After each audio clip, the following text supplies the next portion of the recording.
दोस्तों, हम में से कई लोगों को इतिहास में बहुत रुचि होती है और हम पुरानी सभ्यताओं और उन सभ्यताओं में बने इमारतों और कलाकृतियों को अच्छे से जानना चाहते हैं। आज के समय में हमारे पास ऐसी कई मशीनें और तकनीक हैं जिनसे हम इनके बारे में काफ़ी विस्तार से जानकारी जुटा सकते हैं। हम आधुनिक विज्ञान का इस्तेमाल करके ये पता लगा सकते हैं कि इसे कब और कैसे बनाया गया था।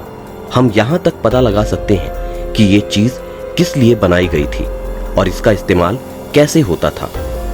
लेकिन ये भी सच है कि विज्ञान की इतनी तरक्की के बावजूद आज भी ऐसी कई चीज़ें हैं जिनका जवाब देने में विज्ञान भी असमर्थ है।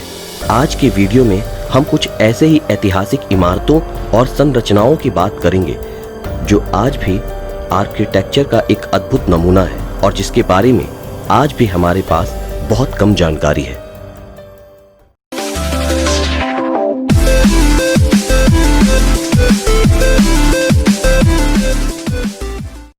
चलिए शुरुआत हम अपने देश भारत से ही करते हैं। कर्नाटक में एक छोटा सा खूबसूरत शहर है श्रावणबेलागोला। इस शहर में ऐसी कई मंदिरें हैं जिन्हें पहाड़ों को और बड़ी बड़ी चट्टानों को काट कर बनाया गया है। सबसे विशेष बात जो इन सारे मंदिरों में समान रूप से देखने को मिलती है वो है उन मंदिरों के खंभों पर की गई बारीक नक्काशी। आज के समय में तकनीक का इस्तेमाल करके इसे आसानी से बनाया जा सकता है, लेकिन ये बड़े आश्चर्य की बात है कि आज से 1000 साल पहले जब ये आधुनिक तकनीक मौजूद भी नहीं थी तब इसे कैसे बनाया गया होगा। आजकल ये काम लेथ मशीन से किया जाता है, लेकिन उस समय बिना मशीन के इसे कैसे बनाया जाता होगा। जो भी यहाँ मंदिर देखने आता है वो इन खंभों पर हुई बारीक नक्काशी को देखकर हैरान रह जाता है। जो तकनीक उस समय थी वो आज भी हमारे पास नहीं है। जिस बारीकी और खूबसूरती से उसे उस वक्त बनाया गया था शायद हम आज मशीनों की मदद से भी नहीं बना सकते। जापान के लोगों के पास ऐसी कई पुरानी चीजें हैं जिसका जवाब उनके पास नहीं है कि ये क्या है। वहाँ के लोग ऐसी चीजों को कोफून कहते हैं। जापान में ऐसी कई इमारतें और मंदिर हैं जिसकी कलाकृति अद्भुत है। ये कलाकृति आपको सिर्फ जापान में ही देखने को मिलती है।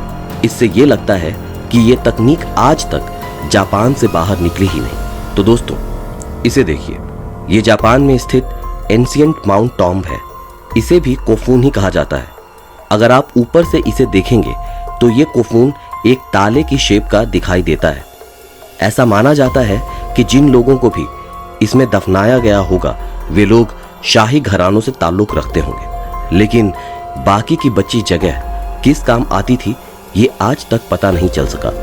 इस सब कोफून्स में जो सबसे बड़ा है उसकी लंबाई 1500 फीट और चौड़ाई 900 फीट तथा इसकी ऊंचाई 100 फीट की है।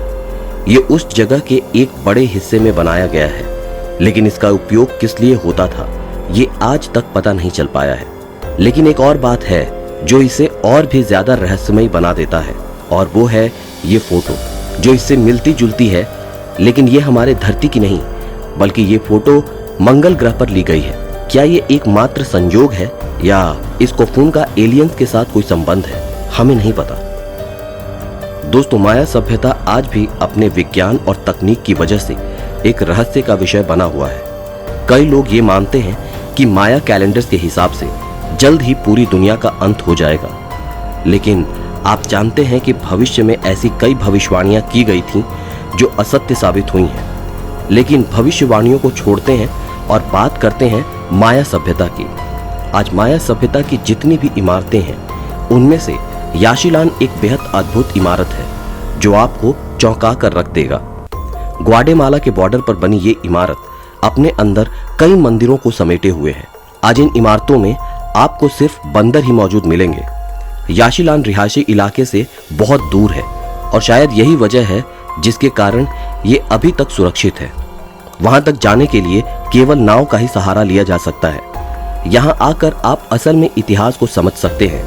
आज हम कुछ भी इस सभ्यता के बारे में जानते हैं उसकी शुरुआत याशिलान से ही हुई थी।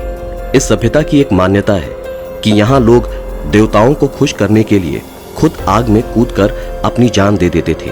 यहाँ की लिपि और चित्रकारियों को आज तक नहीं पढ़ा जा सका है और ना ही कोई समझ पाया है। आज हम इतना ही जानते हैं कि ये जगह माया सभ्यता के लोगों के लिए एक धार्मिक स्थल था।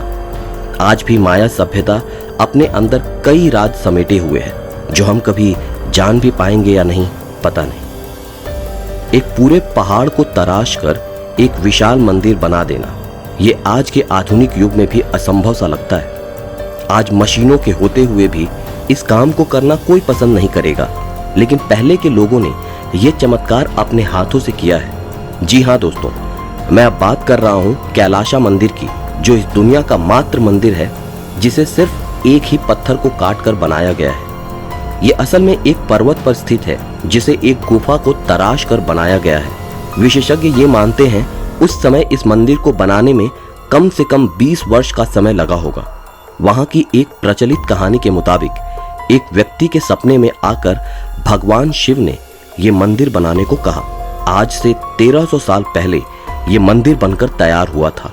इस दुनिया की चर्चित कलाकृतियों में एक और नाम आता है लेबनान में बना बालबेक का। इसके बारे में कोई पुख्ता सबूत नहीं कि ये कब और क्यों बनाया गया था। टेम्पल ऑफ बारकोच से लेकर टेम्पल ऑफ जुपिटर तक जितने भी पत्थर यहाँ रखे गए हैं वो सब असंभव रूप से रखे गए हैं, क्योंकि आज से 10,000 साल पहले ऐसी कोई व्यवस्था नहीं थी जिससे इन पत्थरों को उठाकर इतनी सटीकता से रखा जा सकता था। लेकिन चमत्कारिक रूप से इन्हें रख कर बनाया गया है। इसके साथ ही इस बात पर अभी तक कोई जानकारी नहीं मिली कि इसे किसने बनाया था। वैसे इतिहासकार इसका पूरा श्रेय रोमन लोगों को देते हैं, लेकिन इसमें रोमन लोगों का कोई हाथ नहीं था। कई लोग ये भी मानते हैं कि यहाँ कोई दूसरी प्रजाति के लोग रहते थे, जिनका धीरे धीरे पतन हो गया और इन सब का सारा श्रेय रोमन लोगों ने ले लिया। यहाँ रखा हर पत्थर कम से कम 1000 टन वजन जितना भारी है। इन्हें बहुत सटीकता के साथ तराश कर इतनी ऊंचाई पर रखा गया है। यहाँ आपको एक और पत्थर देखने को मिलेगा जिसका वजन 1600 टन से भी ज्यादा है।